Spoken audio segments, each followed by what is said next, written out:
Shalom Israel, happy Sabbath and happy Feast of Purim. We want to give all glory to the Most High for letting us be able to congregate today, first and foremost. Before we get into the lesson, go ahead and give shout outs to the brothers in the chat and the sisters in the chat. My brother Donnie, shalom. Happy Sabbath, happy Feast of Purim, Donnie. In the building and online. Sister Sarah, shalom, happy Sabbath, happy Feast of Purim. Your brother Donnie's other half, Sister Christina, shalom, happy Sabbath, Feast of Purim. Brother Quell's other half, shalom, happy Sabbath, sis. All right. Now, before we get into the lesson, we're going to go ahead and send up prayers to the Most High. We're going to face the east towards our homeland, Jerusalem.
All right. Some more people hopping in, I think. Brother Decarius, shalom, happy Sabbath, brother. Shalom, brother. Happy Feast of Purim. Got Brother Rick, shalom, happy Sabbath, happy Feast of Purim. Brother Larry hopping in. Shalom, Larry, happy Sabbath, happy Feast of Purim, brother. Yo, shalom, Larry. All right, all right. I'm sure some more people going to trickle in as we get started, but we're going to go ahead. All right, today's lesson is going to be about Purim and the things we can learn from it. Before we go ahead and get to the lesson, go ahead and go to Matthew chapter 26 and verse 6.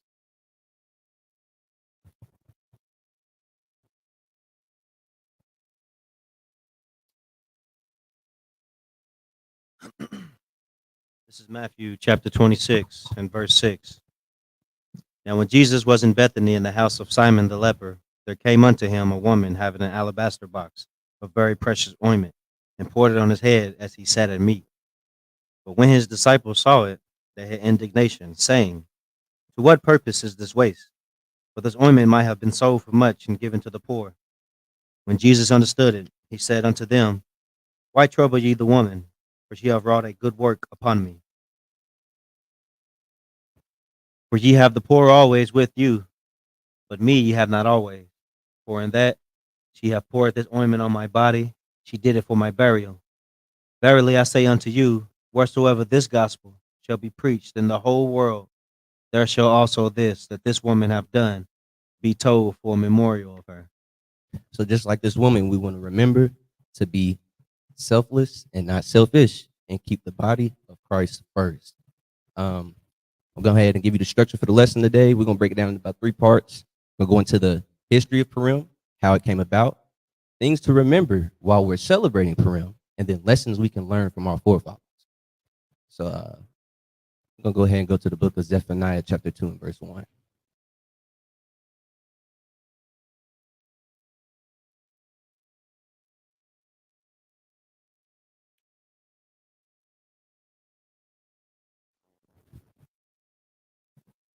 This is Zephaniah chapter 2 and verse 1.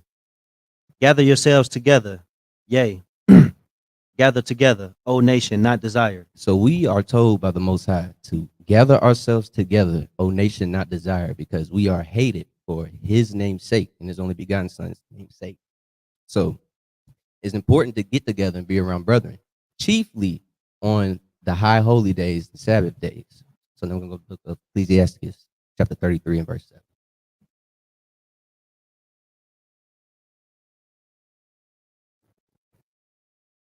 This is Ecclesi- Yeah, Okay. Ecclesiastes. Okay.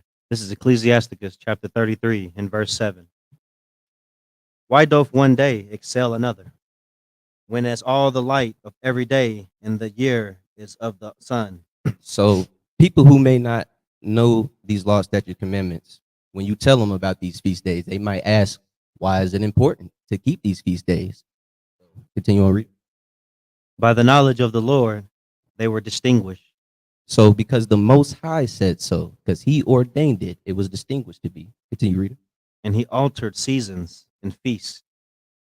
Some of them hath he made high days, and hallowed them. So he said some of them he made high days and hallowed them, set them apart to be holy. And some of them hath he made ordinary days.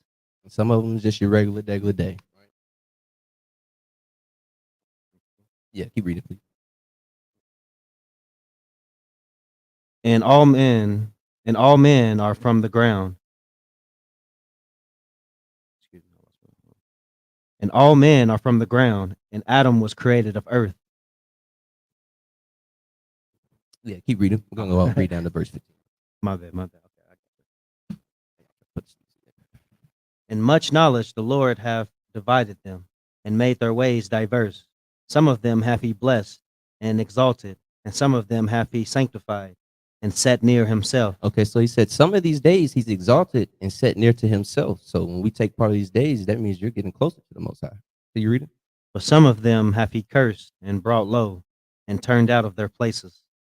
As the clay is in the potter's hand, to fashion it as his pleasure, so man is in the hand of him that made him. So Most High made you and created you, if you are the children of Israel, to perform these and carry out these feast days.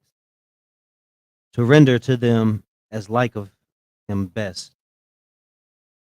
Good is set against evil, So good is set against evil. and life against death.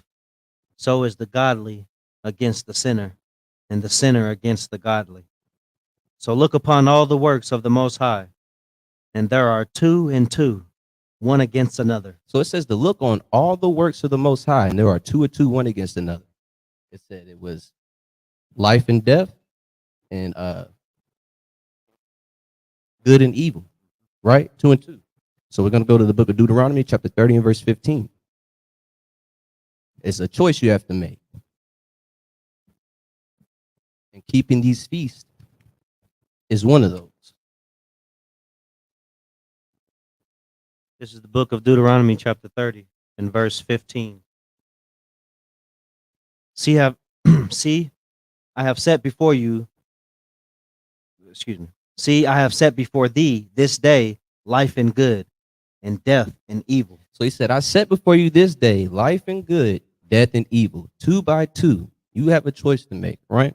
And it's not wise to make a decision on your own thoughts, but the Most High's, because he tells us exactly what to do every single time. So go to the book of Proverbs, chapter 14 and verse 12.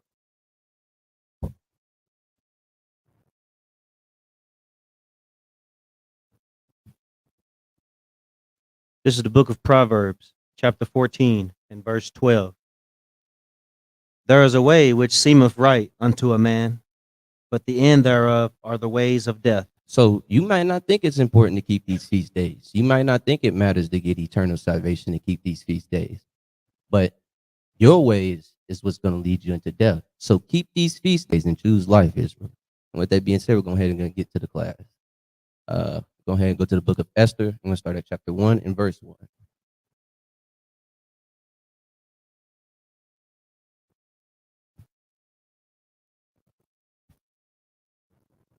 This is the book of Esther, chapter 1, and verse 1.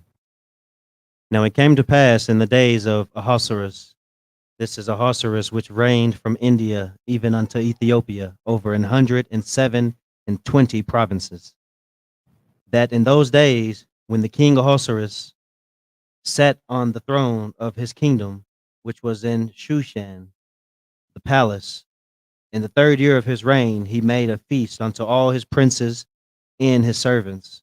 The power of Persia and Media, the nobles and princes of the provinces being before him. All right, go ahead, stop there. So I'm gonna setting up, get into our minds of where we're at, the history and stuff. So this is King Ahasuerus, right?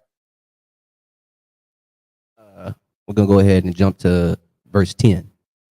Verse 10. On the seventh day, when the heart of the king was merry with wine, he commanded Mehuman, Biztha, Harbana, Bigtha, and Abagtha, Zethar, and Carcass, the 7 chamberlains that served in the presence of Ahasuerus the king, So when he made this feast, they was going for a week long. They had a feast, and on the seventh day, he commanded all these people to do something. Go ahead, read next verse. to bring Vashti the queen before the king with the crown royal, to shew the people and the princess her beauty, for she was fair to look on. But the queen Vashti refused to come at the king's commandment by his chamberlain.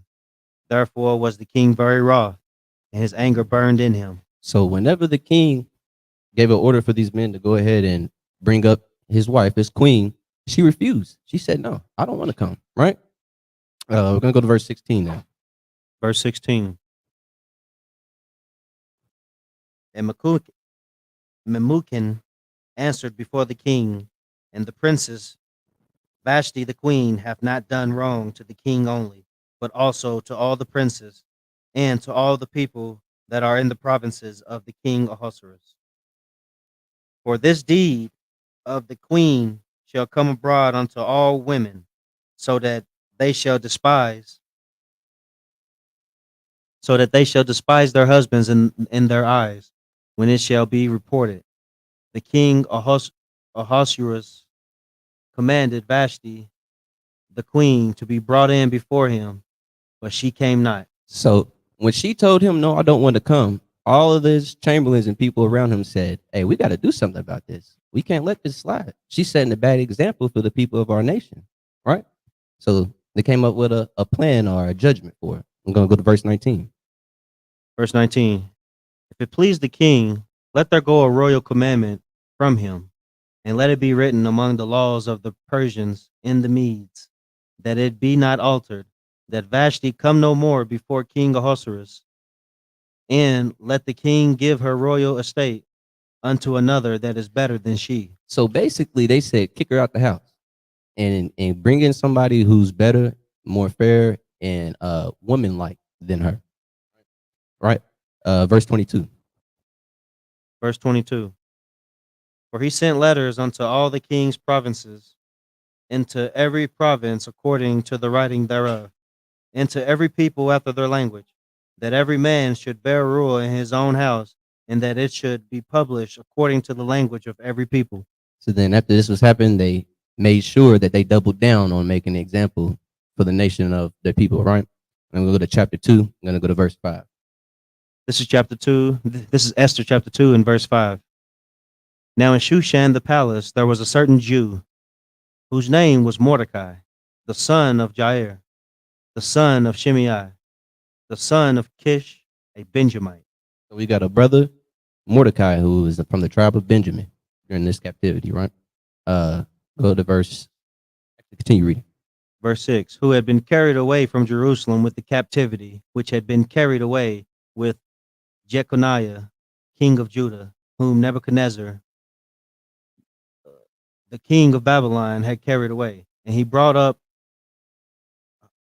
Hadassah, that is Esther, his uncle's daughter, for she had neither father nor mother, and the maid was fair and beautiful, whom Mordecai, when her father and mother were dead, took for his own daughter.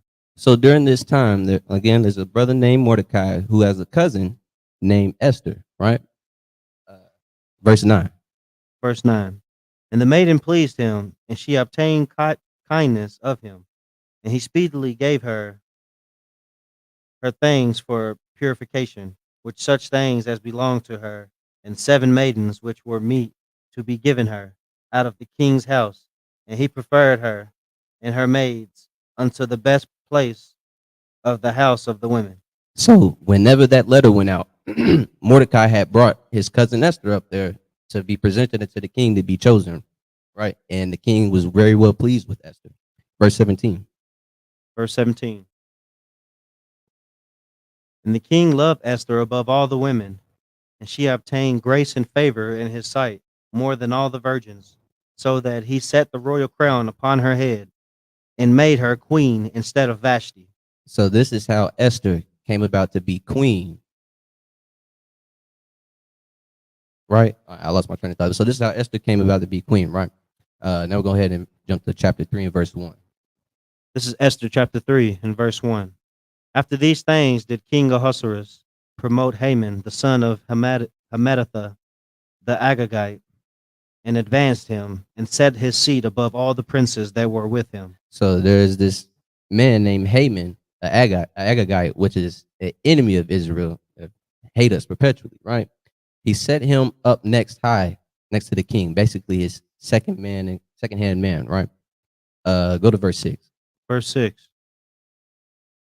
And he thought scorn to lay hands on Mordecai alone, for they had showed him the people of Mordecai. Wherefore Haman sought to destroy all the Jews that were throughout the whole kingdom of Ahasuerus, even the people of Mordecai. So whenever Haman got set up in this position, they were celebrating and stuff, right? It came out, people were bowing down to him. Mordecai was not bowing down, right? And because Mordecai didn't bow down, this sparked a fire of hatred in Haman, right? Go to verse 8. Verse 8. And Haman said unto King Ahasuerus, there is a certain people scattered abroad and dispersed among the people in all the provinces of thy kingdom, and their laws are diverse from all people. Neither keep they the king's laws, therefore it is not for the king's profit to suffer them. Do you read it? If it please the king, let it be written that they may be destroyed. And I will pay 10,000 talents of silver to the hands of those that have the charge of the business, to bring it into the king's treasury. And the king took his ring from his hand and gave it unto Haman, the son of Hammedatha, the Agagite, the Jews' enemy. And the king said unto Haman, the silver is given to thee, the people also, to do with them as it seemeth good to thee. So after Mordecai, by not bowing down to him or submitting to him, sparked that hatred in him, he went to the king and said, hey, these people over here, they really ain't listening. They really not down with us. Let's put a bounty on their head, and whoever kills them, we'll give them the silver and all this stuff, and we'll wipe them out of the land, right? Go to verse 13. Verse 13. And the letters were sent by post into all the king's provinces to destroy, to kill, and to cause to perish all Jews, both young and old, little children and women, in one day, even upon the 13th day of the 12th month, which is the month Adar, and to take the spoil of them for a prey. So they said, on the 13th day of the 12th month, which is Adar, this is when we're going to do it. They didn't go ahead and say, all right, this is what we're doing. They did. No, they set a date out, and they said, all right, this is the date. So imagine being in this time. You in captivity, it's already hard. You already got probably not good job or whatever, slavery, whatever. And then now you got a countdown on when they about to come through and just wipe everybody out. I couldn't imagine that. That's evil. That's like somebody trying to tell you can't stop the inevitable. Yeah, we're gonna do this, and we're gonna do it this day. So we're gonna go to chapter 4 now, actually. Verse 1.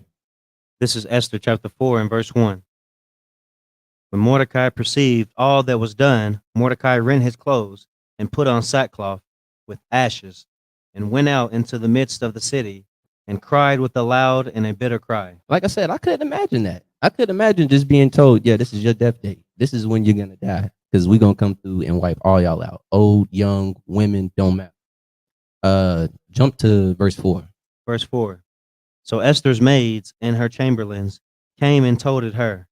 Then was the queen exceedingly grieved, and she sent raiment to clothe Mordecai and to take away his sackcloth from him, but he received it not.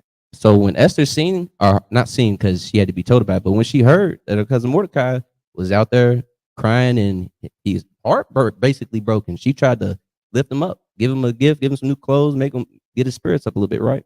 But he denied it. Continue reading.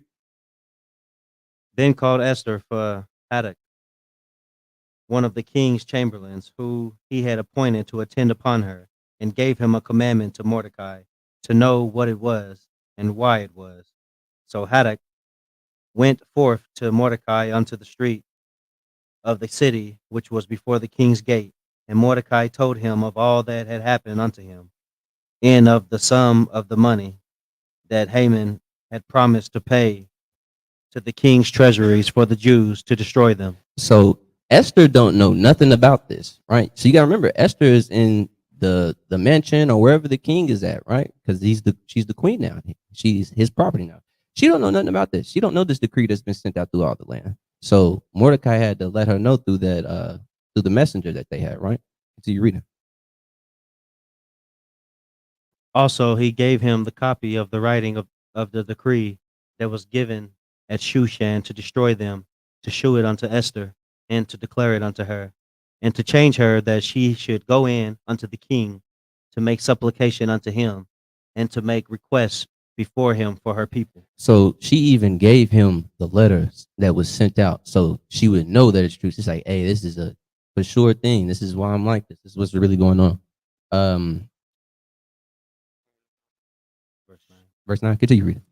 And Haddock came and told Esther the words of Mordecai. Again, Esther spake unto Haddock, and gave him commandment unto Mordecai. All the king's servants and all the people of the king's provinces do know that whosoever, whether man or woman, shall come unto the king into the inner court, who is not called, there is one law of his to put him to death, except such to whom the king shall hold out the golden scepter, that he may live. But I have not been called to come in unto the king these 30 days. So Mordecai asked her, he's like, "Hey, go in there and plead for our people to the king." And Esther let him know, "Hey, I haven't been there in a minute. He ain't been wanting to see me. And I can't go in there unless he calls me, or I have a chance to die." Just like with the gladiators and the Roman fighting, they get you the thumbs up or the thumbs down. That's that golden specter right there. Right? Continue reading. And they told to Mordecai Esther's words. Then Mordecai commanded to answer Esther, think not with thyself that thou shalt escape in the king's house more than all the Jews. So Mordecai was telling Esther, "Hey, don't think just because you're in royalty or you're in the king's house or you in good graces that you're going to escape this judgment that is about to be executed on all our people." Continue reading. For if thou altogether holdest thy peace at this time, then shall their enlargement and deliverance arise to the Jews from another place. But thou and thy father's house shall be destroyed. And who knoweth whether thou art come to the kingdom for such a time as this? He's just letting them know how important it is, this situation, right? We're going to go to chapter 5 and verse 1 now. This is Esther chapter 5 and verse 1. Now, if it came to pass on the third day that Esther put on her royal apparel and stood in the inner court of the king's house over against the king's house, and the king sat upon his royal throne in the royal house over against the gate of the house. And it was so, when the king saw Esther the queen standing in the court, that she obtained favor in his sight. And the king held out to Esther the golden scepter that was in his hand. So Esther drew near and touched the top of the scepter. So Esther got herself prepared. She got dolled up, for lack of better words, to get all pretty and looking good. Walked in there to the king. King gave her the thumbs up, and she came to talk to him. Continue reading. Then said the king unto her, what wilt thou, Queen Esther? And what is thy request? It shall be even given thee to the half of the kingdom. So he asked her, "What is it that you are coming to my presence for? What do you need?" Because the king knows it's something important. Because if he didn't call you, you're risking life and death. And Esther answered, if it seem good unto the king, let the king and Haman come this day unto the banquet that I have prepared for him. Then the king said, cause Haman to make haste, that he may do it as Esther hath said. So the king and Haman came to the banquet that Esther had prepared. So Esther asked him. He said, "I just want to make you a dinner. I just want to make you and your new best friend a dinner. That's all I do because I love you so much. I want to make you a meal." We're gonna go to skip chapter 6. We're going to chapter 7 now, verse 1. This is Esther chapter 7 and verse 1. So the king and Haman came to the banquet with Esther the queen. And the king said again unto Esther on the second day at the banquet of wine, What is thy petition, Queen Esther? And it shall be granted thee. And what is thy request? And if it shall be and if it shall be performed, even to the half of the kingdom. So he's so infatuated with her. He asked her again, what else do you want? Continue reading. Then Esther the queen answered and said, If I have found favor in thy sight, O king, and if it please the king, let my life be given me at my petition, and my people at my request. For we are sold, I and my people, to be destroyed, to be slain, and to perish. But if we had been sold for bondmen and bondwomen, I had held my tongue, although the enemy could not countervail the king's damage. Continue reading. Then the king Ahasuerus answered and said unto Esther the queen, Who is he, and where is he, that durst presume in his heart to do so? So Esther's like, please, Lord, she's doing what Mordecai asked her to do, pleading for her and her people. She hasn't said yet who she is or what her people are, but pleading for her people, right? And he's asking, who is this man that's persecuting y'all? Verse 6, yeah. And Esther said, The adversary and enemy is this wicked Haman. Then Haman was afraid before the king and the queen. So you got to remember, Haman's sitting right there in the room with them. So as soon as she said that, his eyes probably got big, skin probably got a little bit more pale. He was probably spooked. He probably got a little cold, probably changed colors or something. Then we're going to go ahead and jump to verse 8. Verse 8.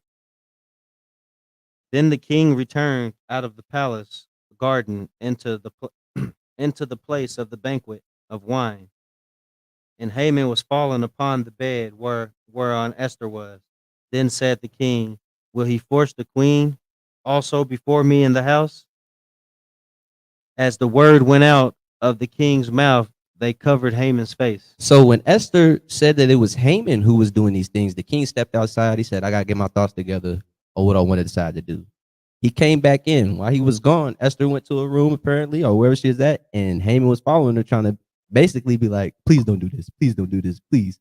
And whenever he was in there, that's when the king walked back in and caught him in there, assuming that he was trying to sleep with Esther, right? Which doesn't do no more good for his case. Now we're going to go to verse 8 and actually, hold on. Verse 10, my fault. Verse 10. So they hanged Haman on the gallows that he had prepared for Mordecai. Then was the king's wrath pacified. So Mordecai, Haman, he made a gallows to kill Mordecai because he had that hatred in his heart because he didn't bow down to him, right? And that very gallows was used on him. Now we're going to go to verse 8. We're going to go to chapter 8. I keep saying it backwards, in verse 3. This is Esther chapter 8 and verse 3. And Esther spake yet again before the king, and fell down at his feet, and besought him with tears to put away the mischief of Haman the Agagite, and his device that he had devised against the Jews. Then the king held out the golden scepter toward Esther. So Esther arose and stood before the king, and said, If it please the king, and if I have found favor in his sight, and the thing seem right before the king, and I be pleasing in his eyes, let it be written to reverse the letters devised by Haman, the son of Hammedatha, the Agagite, which he wrote to destroy the Jews, which are in all the king's provinces. So after they killed Haman, they still had to go ahead and take care of business because it wasn't over, because that decree that Haman had put out was still standing. So Esther was still pleading with the king to go ahead and take these things away. Verse 10. Verse 10. And he wrote in the king Ahasuerus' name, and sealed it with the king's ring, and sent letters by post on horseback, and riders on mules, camels, and young dromedaries, wherein the king granted the Jews which were in every city to gather themselves together, and to stand for their life, to destroy, to slay, and to cause to perish all the power of the people in the province that would assault them, both little ones and women, and to take the spoil of them for a prey. So the king put out the decree to actually reverse what was put out on our people. Can you read it? Upon one day in all the provinces of King Ahasuerus, namely upon the 13th day of the 12th month, which is the month Adar, the copy of the writing for a commandment to be given in every province was published unto all people, and that the Jews should be ready against that day to avenge themselves on their enemies. So the king said, I got you, Esther. I'm going to do it, and I'm going to make it on the same day that he said he was going to do it. Go to chapter 9 and verse 1 now. This is Esther chapter 9 and verse 1. Now in the 12th month, that is the month Adar, on the 13th day of the same, when the king's commandment and his when the king commandment and his decree drew near to be put in execution, in the day that the enemies of the Jews hoped to have power over them, though it was turned to the contrary, that the Jews had rule over them that hated them. The Jews gathered themselves together in their cities throughout all the provinces of the king Ahasuerus to lay hand on such as sought their hurt, and no man could withstand them, for the fear of them fell upon all people. So everybody was spooked. They said, oh, they done revolted. They done turned the page, script around. Go to verse 12 now. Verse 12. And the king said unto Esther the queen, the Jews have slain and destroyed 500 men in Shushan, the palace. And the 10 sons of Haman, what have they done in the rest of the king's provinces? Now what is thy petition, and it shall be granted thee? Or what is thy request further? So And, and it shall be done. So for the third time, he's asking Esther, what do you want from me? Go to verse 20 again. Verse 20. And Mordecai wrote these things and sent letters unto all the Jews that were in all the provinces of King Ahasuerus, both nigh and far, to establish this among them, that they should keep the 14th day of the month Adar and the 15th day of the same yearly, as the days wherein the Jews rested from their enemies, and the month which was turned unto them from sorrow to joy, and from mourning into a good day, that they should make them days of feasting and joy, and of sending portions one to another, and gifts to the poor.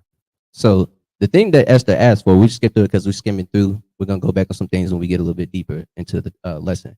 But Esther asked him to hand the 10 sons like we just read. But then after that, now this decree was put out on the 14th day of the month of Adar. This is whenever we keep the feast of Purim, right? Go to verse 26 and 27. Verse 26.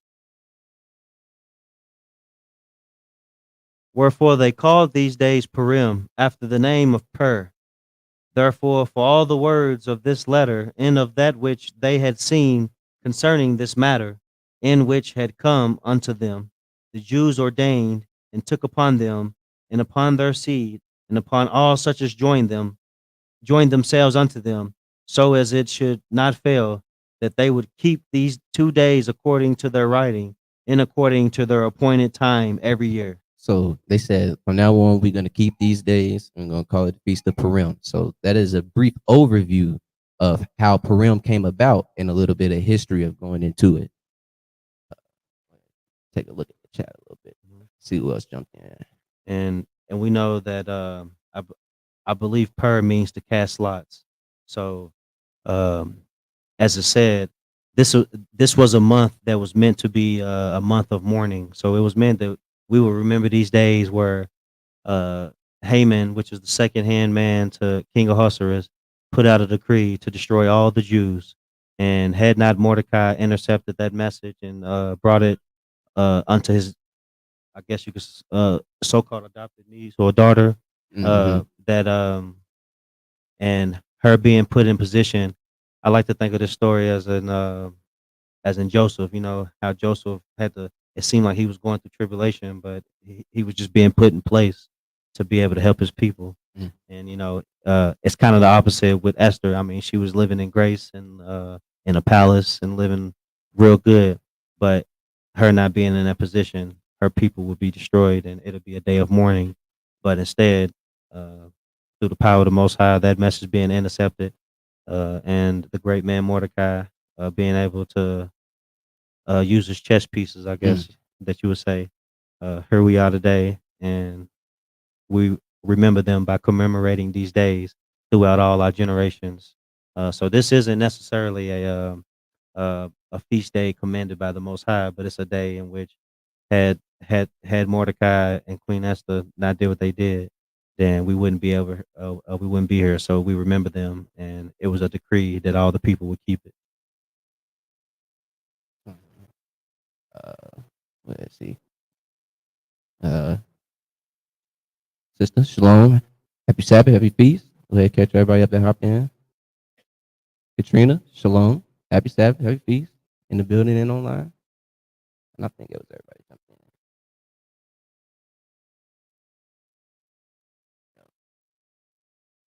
All right.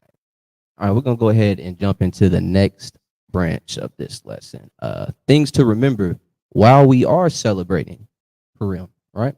To begin, we're gonna go back to a script we just read, Esther 9:22.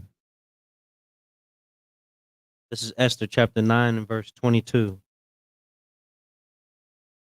As the days wherein the Jews rested from their enemies, in the month which was turned unto them from sorrow to joy. Okay, so it said they had their sorrow turned unto joy, right? Go ahead and hold Esther 9:22 and jump to John 16, verse 20.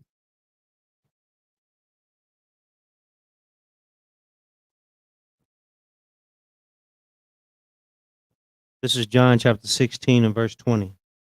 Verily, verily, I say unto you, that ye shall weep and lament, but the world shall rejoice, and ye shall be sorrowful, but your sorrow shall be turned into joy. So Christ said, you surely are going to be going through some things and you're going to cry out, but that shall not last forever, right? Continue reading. A woman, when she is in travail, hath sorrow, because her hour is come. But as soon as she is delivered of the child, she remembereth no more the anguish for joy that a man is born into the world. So it's saying just as a woman who is giving birth, while she's having those contractions and she's pushing and it's hurting real bad, she's going through it. It feels like it's never going to end. A minute feel like eternity. But as soon as that baby comes out, it's a relief, pressure relief, right? And the pain is forgot about. Continue reading. And ye know, and ye now therefore have sorrow, but I will see you again, and your heart shall rejoice, and your joy no man taketh from you. So now we're going to go back to Esther 9:22. And in it, it said that their sorrow was turned to joy. So just as Brother Quayle said earlier, to remember these things and be grateful for it, this was set up by the Most High for us to remember salvation will come. Things will not last forever, right? You will be going through things for a time, but your sorrow will be turned into joy, right? So it is a key thing to remember while we're celebrating our feasts and the importance of them, right? Go ahead and read 22 again. Yep. From the beginning of where we was. From where we left off. Okay. And from morning into a good day, that they should make them days of feasting and joy, and of sending portions one to another, and gifts to the poor. So it says, and from morning into a good day, that they should make the days of feasting and joy, sending portions one to another. So it says, from morning into a good day. Go to Exodus 14 and 13.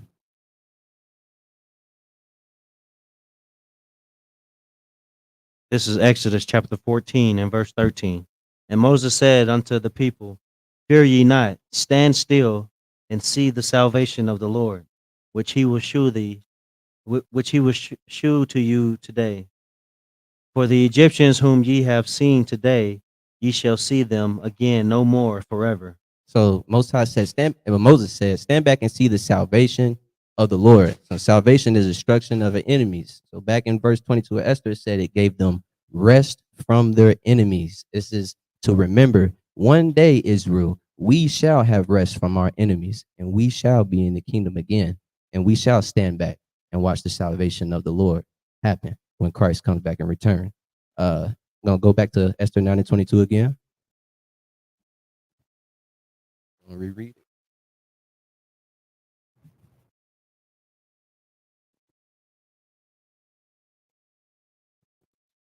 This is Esther. This is Esther chapter 9 and verse 22. As the days were and the Jews rested from their enemies, in the month which was turned unto them from sorrow to joy, and from mourning into a good day. So from sorrow into joy, mourning and good day again. This is reminding us that when we're going through these dark times, remember the promises that are at hand, right? Remember that this is working out for our good in the end. I'm gonna go to John 16, hold that, John 16 and 33.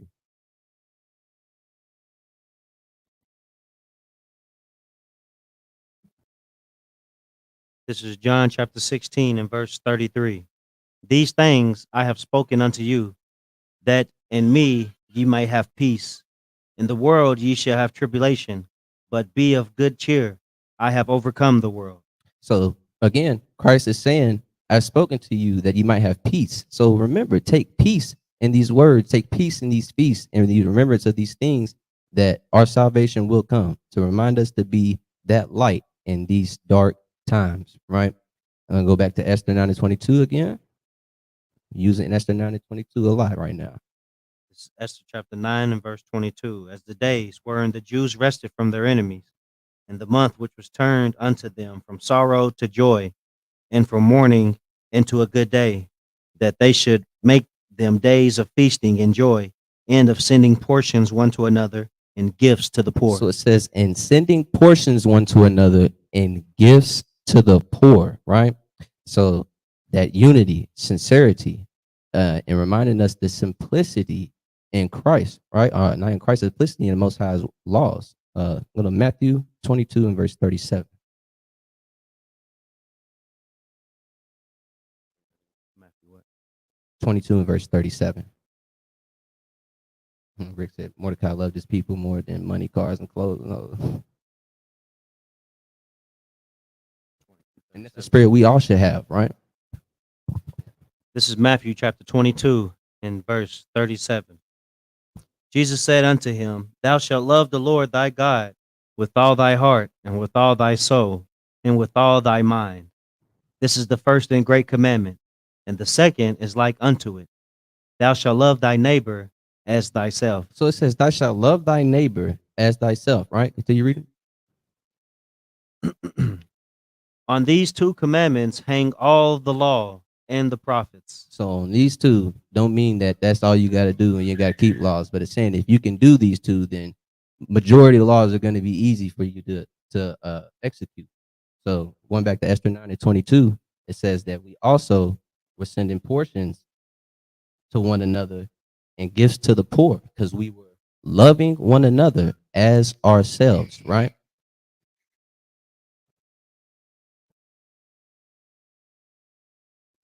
All right. Go move on to the next part of our lesson. Things that we can learn from our forefathers and their actions through the book of Esther, right? I'm going to go to Romans chapter 15 and verse 4.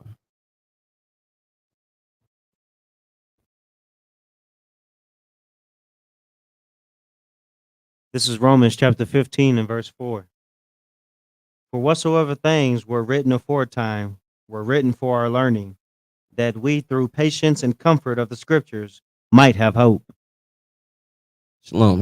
Happy Sabbath, brother. Happy Feast of Purim. I'll go ahead and acknowledge your brother before we move on. Shalom. My fault, let me cut you off. Shrouds. So these accounts are written so that we may learn from them, right? So as I said, let's go into them and let's see what we can learn from the actions of our forefathers. We're going to go back to Esther. I'm going to go to chapter 2 and verse 7. This first lesson, mainly for the sisters, it's about submission, right? Being submissive, being meek, humble. This is Esther chapter 2 and verse 7.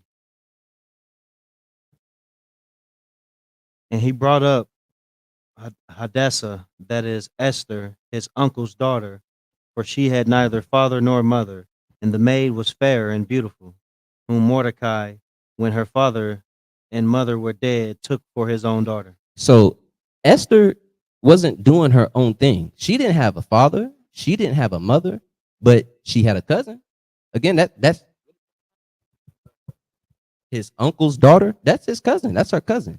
But she still understood that she had to submit to a man in some type of point in this word and in his law, because she can't operate righteously without doing that. Because I want you sisters to put yourself in this position. How many of you are going to submit to your cousin that you have out in the world right now as a father? How many of you would be like, yeah, I'm going to submit myself to him and I'm going to reverence him as my father? You might be older than him. How many of y'all would do that? Not too many of y'all. So that's the spirit you got to notice on Sister Esther, right? Um, go to Genesis 2:18. See, Esther knew these things. Esther was a righteous woman. She was in the word. She was reading. She was praying. She was studying, right? So let's see what gave her this mindset to be like this. This is Genesis chapter 2 and verse 18.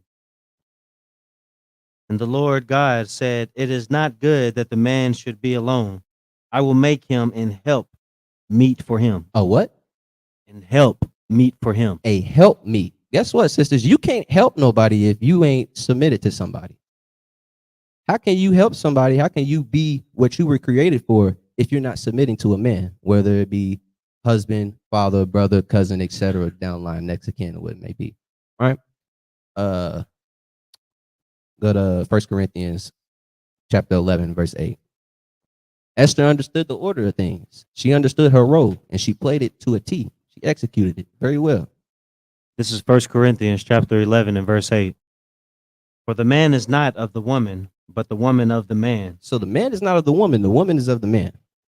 Neither was the man created for the woman, but the woman for the man. Again, not was the man created for the woman, but the woman was created for the man. Again, that was Mordecai is Esther's cousin, but because he is a man of the Lord and she had no father, no mother, nobody else take care of it, she submitted to her cousin as a father because she understood that. Continue reading.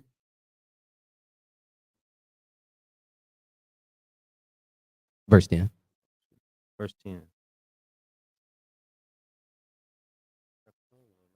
11. Okay, I got you. This is 1 Corinthians chapter 11 and verse 10. For this cause ought the woman to have power on her. For this cause ought the woman to have power on her head because of the angels. Nevertheless, neither is the man without the woman, neither the woman without the man in the Lord. See, you need 2 and 2 says in the Lord, right? Because you got to be walking and being in this word as he says it, not how you want to do it, right? Now we're gonna go to Hebrews 13 and 17, staying on the same topic. This is Hebrews chapter 13 and verse 17. Obey them that have rule over you, and submit yourselves, for they watch for your souls, as they that must give account, that they may do it with joy and not with grief, for that is unprofitable for you.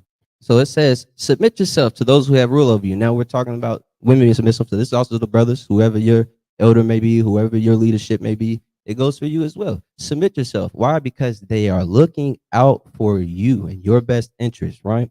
This is the things that Esther did. Let's look at the accounts of how she did this. So we'll go back to the book of Esther, chapter 2 and verse 20.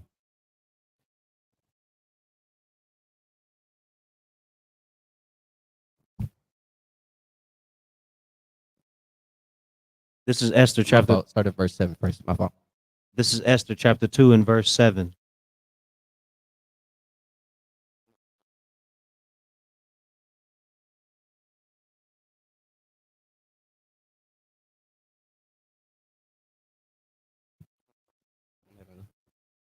No, verse 20. I'm sorry. This is Esther chapter 2 and verse 20. Esther had not yet showed her kindred nor her people, as Mordecai had charged her, for Esther did the commandment of Mordecai, like as when she was brought up with him. So whenever Esther went into the royal house or whatever to be with the queen, Mordecai told her, "Hey, don't tell him you're a Jew." Right? Esther could have been like, "No, I'm Israelite and I'm proud. I'm gonna tell him I'm an Israelite or whatever." But no, Esther submitted to those who had power over her, whoever the man that was over her, because she understood he had his best interest, right? So she did as she was told, as she was brought up with him. Uh, go to chapter 4 and verse 8. This is Esther chapter 4 and verse 8.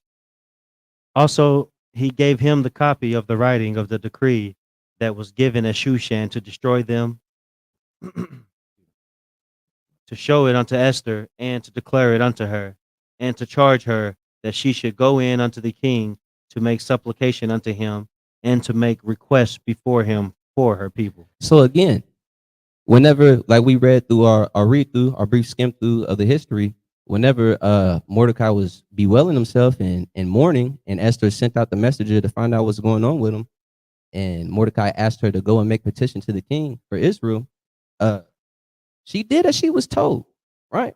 She could have been like, I'm queen now. I don't have to listen to you. Matter of fact, I'm going to tell you what to do now. But no, she didn't do that. She still submitted to the man who she was raised up by her cousin and reverenced as her father, because she understood what he has her best interest, right? Go to verse 11. Verse 11. All the king's servants and the people of the king's provinces do know that whosoever, whether man or woman, shall come unto the king into the inner court, who is not called, there is one law of his to put him to death, except such to whom the king shall hold out the golden scepter, that he may live. But I have not been called to come in unto the king these 30 days. So again, Esther let him know, hey, I could die. So Esther knew if I go in here, he could give me the thumbs down or put the specter down and I could die. But she still listened to Mordecai because she understood he has her best interest. She could have been thinking in her mind, I'm sure she probably thought of it. Was he trying to get me killed? Doesn't he know? I'm sure he knows this, right? Go to verse 16. Verse 16. Actually, 15. Verse 15. Then Esther bade them return Mordecai this answer: Go gather together all the Jews that are present in Shushan, and fast ye for me, and neither eat nor drink 3 days, night or day. I also and my maidens will fast likewise, and so will I go in unto the king, which is not according to the law. And if I perish, I perish. So Mordecai went his way and did according to all that Esther had commanded him. So knowing that Esther could die, she said, all right, okay, I'm going to listen. Hey, let's fast and pray to the Most High, all of us together, so he can fight for us, right? She still listened. She said, all right, I'm going to go ahead and do this, even though she knows that she could die. Now we're going to move on to our next topic, which would be pride, right? Go to the book of Proverbs, chapter 16 and verse 18.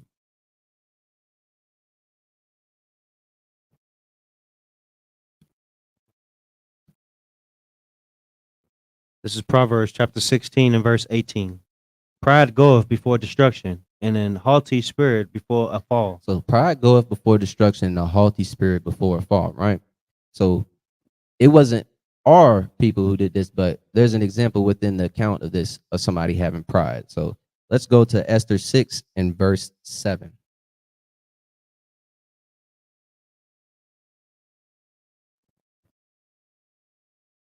This is Esther chapter 6 and verse 7. And Haman answered the king, For the man whom the king delighteth to honor, let the royal apparel be brought which the king useth to wear, and the horse that the king rideth upon, and the crown royal which is set upon his head.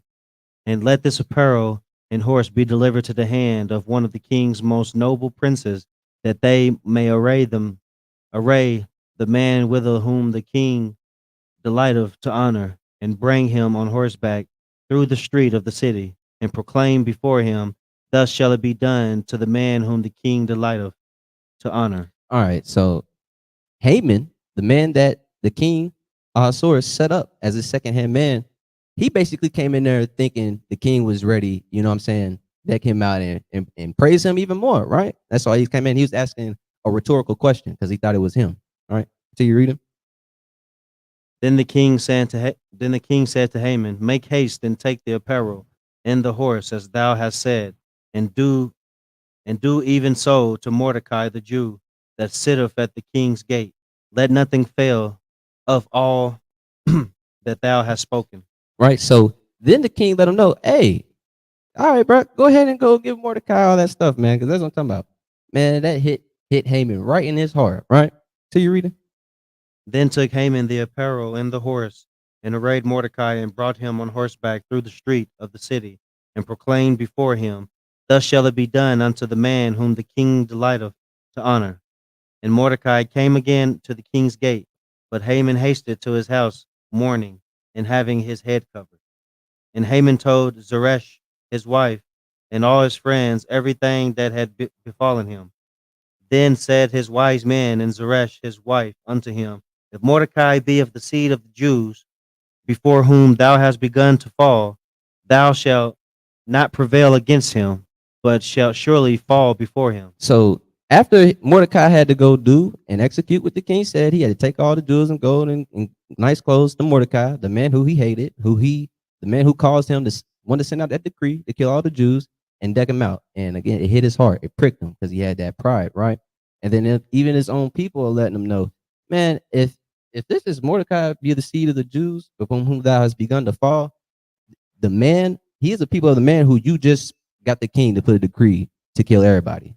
It's raps for you, bro. You know, you can't do nothing against him. You can't do nothing against them people. They knew our reputation, right?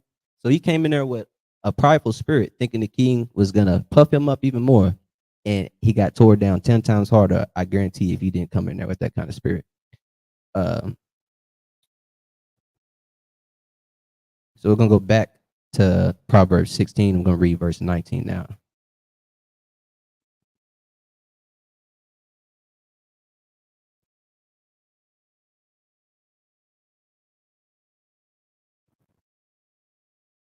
This next topic that we're going to move into is going to be unity. I'm just going to transition smoothly to it.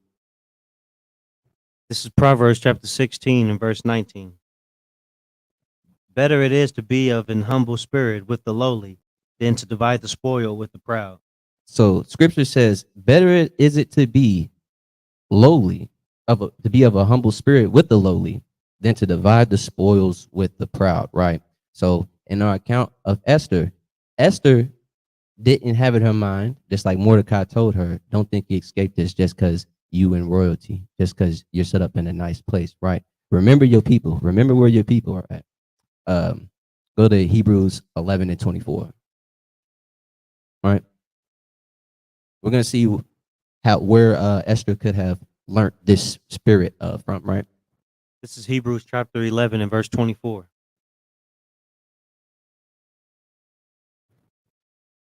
By faith, Moses, when he was come to years, refused to be called the son of Pharaoh's daughter, choosing rather to suffer affliction with the people of God than to enjoy the pleasures of sin for a season. So just like it said in Proverbs, it's better to be humble with the lowly than to divide the spoils, right? Esther read and knew about the account of Moses, how Moses decided to not be with the Pharaoh and be called the Pharaoh's son, but to suffer affliction with his people, right? To have that unity, to not want to be separate, even if it's a bad situation, right? Because it's very easy. Again, we got to put ourselves in these situations. It's easy to say we would do one thing or we would do another. But when you're actually in that situation, it's completely different. Like I know a lot of people say, if I was on the plantations, if I was back then in slavery, I'll be run away or I would do this or do. You don't know what you would do in that situation, right? So it's very important to keep that unity in mind because that is the whole point of us coming into this walk. We're going to go back to Proverbs chapter 16 and we're going to go to verse 20.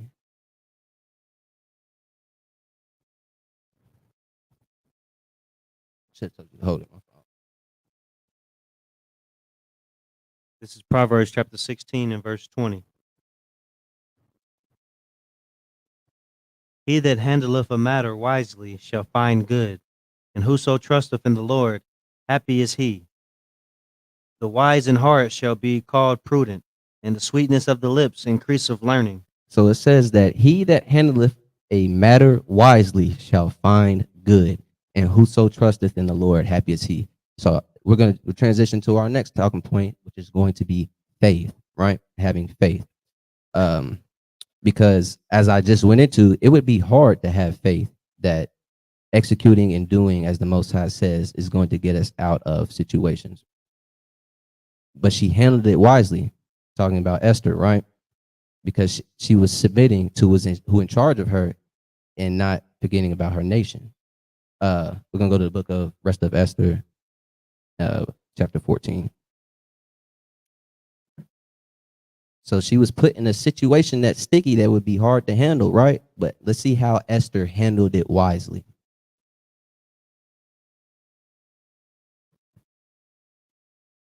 This is Esther chapter 14. Verse 1.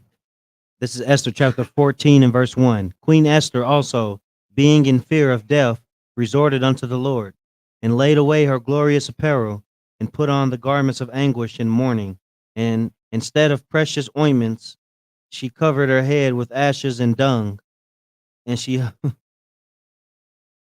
and she humbled her body greatly, and all the places of her joy she filled with her torn hair. So Esther, instead of being like, "Oh, I'm good. I'm in the king's house. I got all these nice clothes. I can eat whenever I want. I got handmaids. I got it all." No, she decided to do what? She decided to be better to be humble in spirit with the lowly than to divide the spoils, right? Till you read them. And she prayed unto the Lord God of Israel, saying, O my Lord, thou only art our king. Help me, desolate woman, which have no helper but thee. So Esther acknowledged, "Hey, Most High, you're the one that put us in it. You're the one that make the sun rise, the sunset, the rain to fall from the waters above. We need you right now. I need you. We need you right now."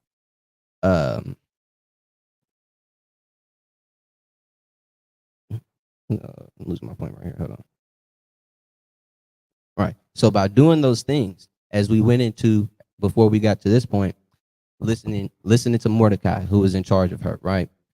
Being meek and submissive, right? Because the whole reason why Esther even got into position was because Queen Vashti was being the opposite. She wasn't being woman-like, right? And that's why the king favored Esther. She did all these things having faith that if I move in this way, the Most High will bring us out of here. She didn't try to go about it on her own way, right? She kept faith in the Lord and what He said to do. She didn't try to come up with some plan of her own. No, she said, "Hey, Most High says to face to the east, pray for the sins of our forefathers and ours, and ask for forgiveness, and to pray and fast and be mourning." So that's what I'm gonna do, and that's what she did. And then we're gonna go ahead, chat a little bit, see what's going on in the chat.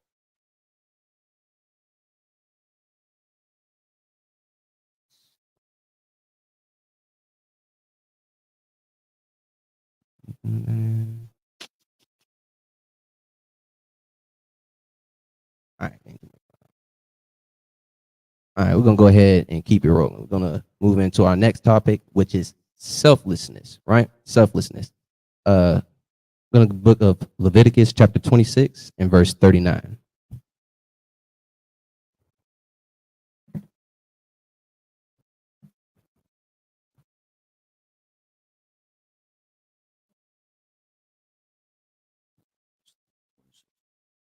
This is Leviticus chapter 26 and verse 39. And they that are left of you shall pine away in their iniquity, in your enemies' lands, and also in the iniquities of their fathers shall they pine away with them. If they shall confess their iniquity and the iniquity of their fathers, which their trespass which they trespassed against me, and that also they have walked contrary unto me, and that I also have walked contrary unto them, and have brought them into the land of their enemies. If then their uncircumcised hearts be humbled, and if they then accept of the punishment of their iniquity, then will I remember my covenant with Jacob, and also my covenant with Isaac, and also my covenant with Abraham, will I remember, and I will remember the land. So when you come into this walk, the Most High lets you know off rip, it's not about you. It says to pray for the sins of your forefathers. That ain't got nothing to do with you. But Most High tells you to pray also for them, not just also the forgiveness of yourself. Right? So off rip, Most High lets you know, don't be selfless. Don't be selfish. Quit thinking about just yourself. We're gonna go back to rest of Esther, and we're gonna go to 5:1. I think I might have wrote that down.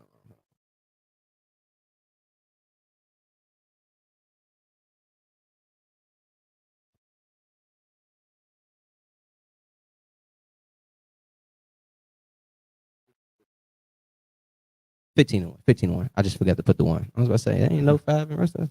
This is Esther chapter 15 and verse 1. And upon the third day, when she had ended her prayer, she laid away her glorious apparel, and being gloriously adorned, after she had called upon God, who is the beholder and Savior of all things, she took two maids with her, and upon the one she leaned, as carrying herself daintily, and the other followed, here bearing up her train.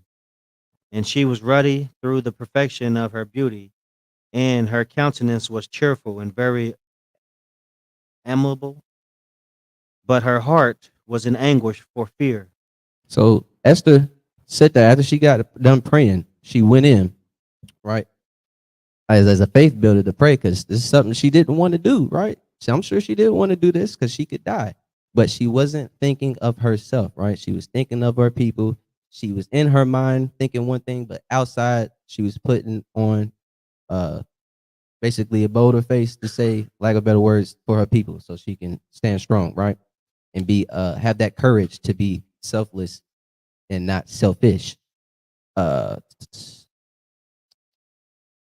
all right, go to Esther 4:11 now. This is Esther chapter 4.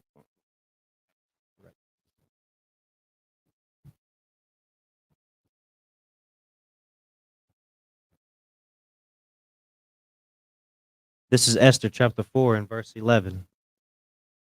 All the king's servants and all the people of the king's provinces do know that whosoever, whether man or woman, shall come unto the king into the inner court, who is not called, there is one law of his to put him to death. So again, Esther was being selfless because she could have died. She was not thinking of herself, but doing as Mordecai instructed her to do and thinking of her people, right? Go to the book of John, chapter 15 and verse 13.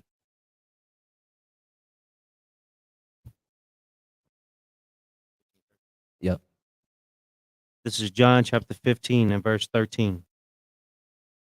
Greater love have no man than this, that a man lay down his life for his friends. So there is no greater love that a man can have than he lay down his life for his friend. Esther was willing to lay down her life for not only just herself, for her sake, because she wouldn't be able to escape the execution, but more importantly for her people, right? Her friends, her brethren, her kinsmen. She was willing to lay down her life. Let's go to the book of Philippians, chapter 2 and verse 4.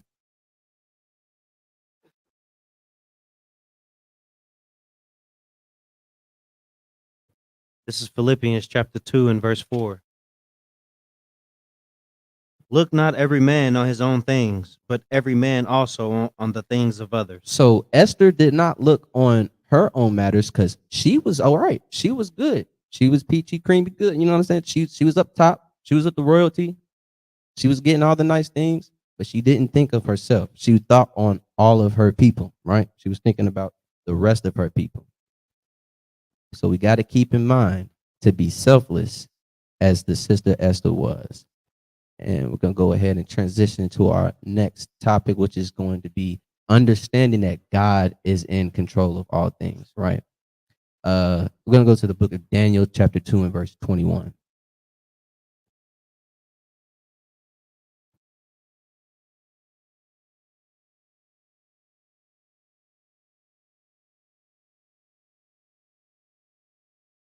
This is Daniel chapter 2 and verse 21.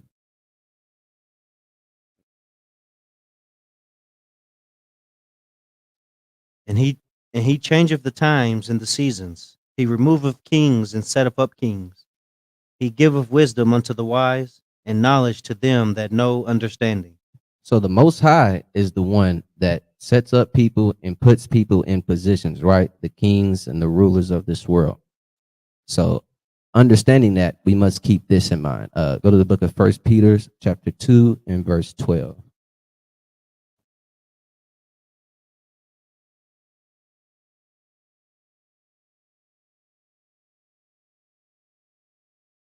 This is 1 Peter chapter 2 and verse 12. Having your conversation honest among the Gentiles, that whereas they speak against you as evildoers, that they may by your good works, which they shall be which they shall behold, glorify God in the day of visitation, of his visitation.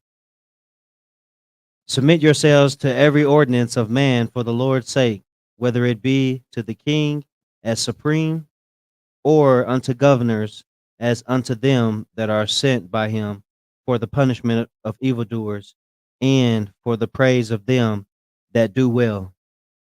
For so is the will of God, that with well doing ye may put to silence the ignorance of foolish men. So when keeping this in mind, that the Most High is the one that set these people in position. The Most High is the one that takes them down. When we submit to them, it is because we may put to silence the ignorance of foolish men when they try to bring evil upon us, right? It's very important because we had an account of this in the book of Esther. So we're going to go back to Esther. We're going to go to chapter 2 and verse 21.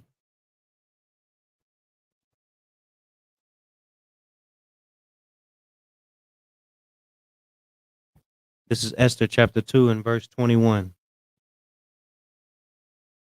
In those days, while Mordecai sat in the king's gate, two of the king's chamberlains, Bigthan and Teresh, of those which kept the door, were wroth and sought to lay hand on the king Ahasuerus. So one day, Mordecai was sitting outside the king's gate, and there was these two that kept the door, and they were sitting there plotting and scheming on the king to take him out, to assassinate him, right? Continue reading. And the thing was known to Mordecai, who told it unto Esther the queen. And Esther certified the king thereof in Mordecai's name. So Mordecai let the king know through Esther, because he told Esther and Esther told the king, but he let the king know, hey, these men are seeking your life. Now, again, we got to put ourselves in the position when you're reading. You're in captivity. You know a plot of assassination of Joe Biden right now. You gonna call up the White House and be like, hey, man, I know this person who's about to assassinate Joe Biden. And no, Israel wouldn't really care. We don't really care, right? Yep. So that was just an example, by the way. Yeah. Y'all just say it's just an example, right? Just an example. Mordecai did this with wisdom, because you got to remember, they were in slavery. They were in captivity. These are people who are oppressing them, putting harsh, rigorous labor on them, and I'm sure a number of the other things, right? So why would Mordecai even want to do this for somebody who was oppressing them, right? He did it out of wisdom. Continue reading. And when inquisition was made of the matter, it was found out. Therefore, they were both hanged on a tree, and it was written in the book of the Chronicles before the king. Right. So then they got hanged for it, right? We're going to go to Esther 6 now in verse 10. Right? So we're going to see why it was important, why Mordecai did this, what he was probably having in mind as he did it. This is Esther chapter 6 and verse 10.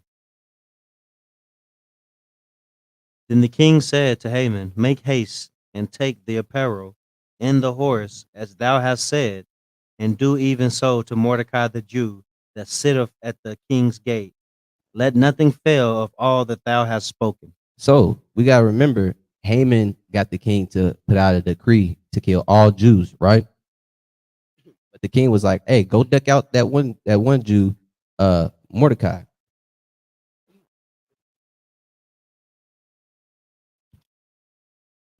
But because I'm sure the king kept in remembrance of what Mordecai had done when he let him know about those two chamberlains, the two men that's keeping the gate, that he was like, oh, you know what? Yeah, I'm gonna favor that Jew. Even though you said you won't kill him all, I like this one. I want. He looked out for me. So go ahead and go deck him out. Mordecai was moving in wisdom. He understood this. He knew this. I'll go back to 1 Peter and 2:15.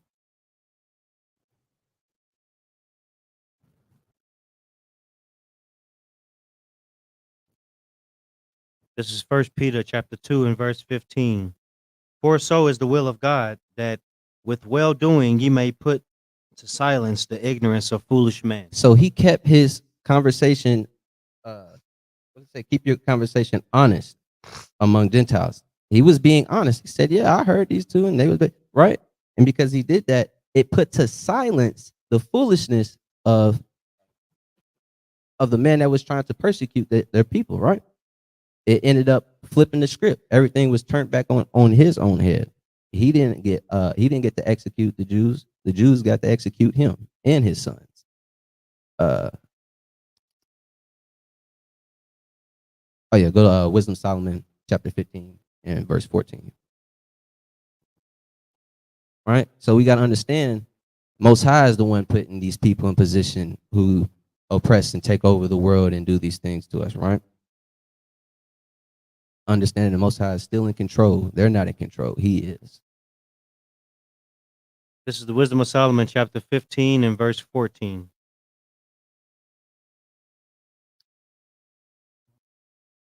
And all the enemies of thy people that hold them in subjection are most foolish and are more miserable than very babes. Scratch that. I forgot to take that off. That's my fault, Israel. Forget I even brought that up. Go to Esther chapter 8 and verse 1.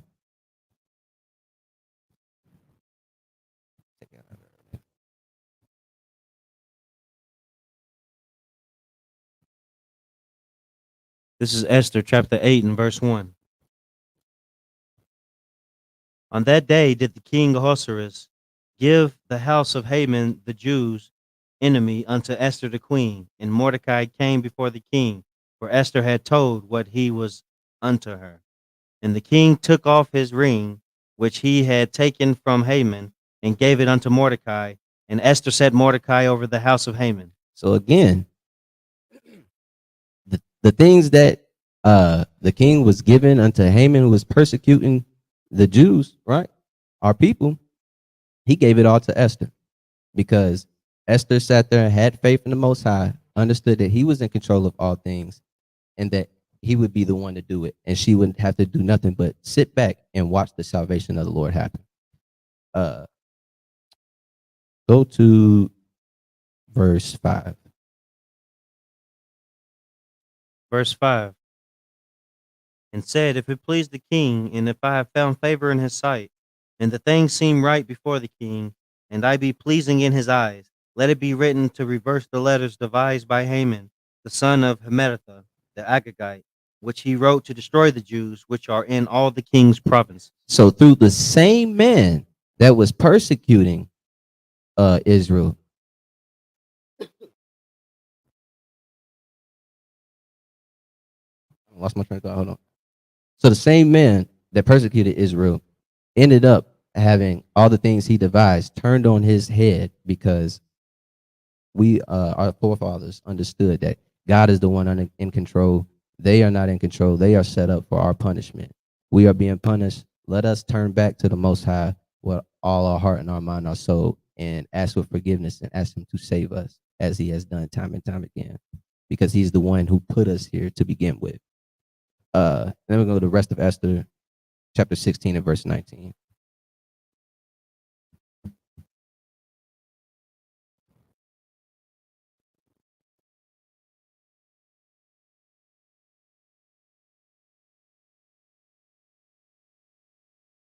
This is Esther chapter 16 and verse 19. Therefore ye shall publish the copy of this letter in all places, that the Jews may freely live after their own laws. So after this was done, all said and done, the story of Esther and Feast of Purim, it said that Jews may live freely after their own laws. Keyword live, because as we started this class, the Most High sets two choices in front of you: life and death, good and evil, right? So therefore, Israel, keep these laws, statutes, and commandments. Gather on these feast days. Execute the Most High's judgment to the best of your ability and choose life and live. You got anything else to say? Anything you want to add?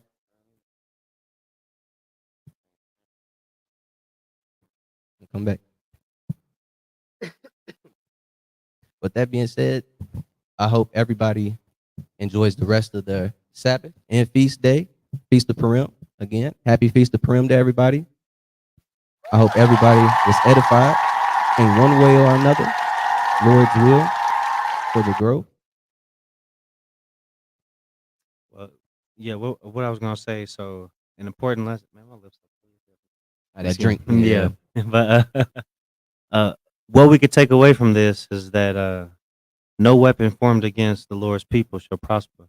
So as long as we dwell, as long as we dwell within His law, statutes, and commandments, and obey His word, nothing can be done to us. Because we know that there's nothing that we can do against the truth, but for the truth. And as long as we reside in the truth, and we know that the truth is His laws, as long as we reside in those laws, our enemies cannot use our wickedness against us. That's the only thing. We are our own enemy, our own worst enemy. As long as we decide to continue on and not keeping these commandments to the best of our ability and giving the Lord His due diligence, then all these atrocities that we see before our very eyes. He said that from the things that we shall see, we should be driven mad. You know, so as long as we dwell outside of these commandments, like beasts outside of these commandments, that's all we are. Anytime we dwelling outside of what He says do, then we are accounting to Him nothing but beasts led to the slaughter. So, to the best of your ability, Israel, keep these commandments and let's try our best to bring our nation home. You know, the fast of the 144 is sealed, and this message reaches the four corners. So let's do our due diligence of liking, sharing, and subscribing to the page. Get this message out, because when this message reaches the four corners of the earth to the whole world, meaning the whole world of Israel, and wherever we're scattered, then we shall be making our way out of here, Lord willing. Sooner than later. But that being said, again, all glory and honor to the Most High, and we thank Him for y'all coming out and hearing the word that He had to give to y'all today. Enjoy y'all's feast and your drink and your time spent together. So that's the whole point of it, Israel. That being said, peace to the 12. We pray everyone was edified. Shalom.